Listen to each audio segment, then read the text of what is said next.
এইটা হচ্ছে সুলতানুল আউলিয়া হযরত শাহ পাগল রহমতুল্লাহ আলাইহি রওজা মোবারকের সামনের অংশ।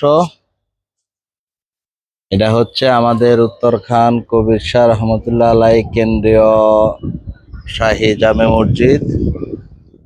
জামে মসজিদটা বিশাল বড়, এখানে একসাথে অনেক লোক নামাজ আদায় করতে পারে। প্রায় এই মসজিদটা, এই যে দেখেন, বিশাল বড় একটা মসজিদ।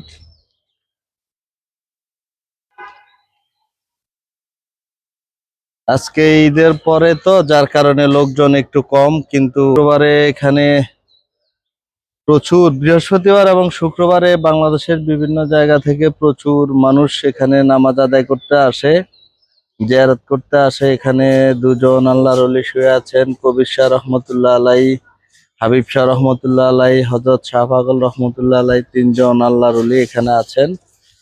আপনারা আসবেন, ঘুরে যাবেন, দেখে যাবেন, জিয়ারত করে যাবেন।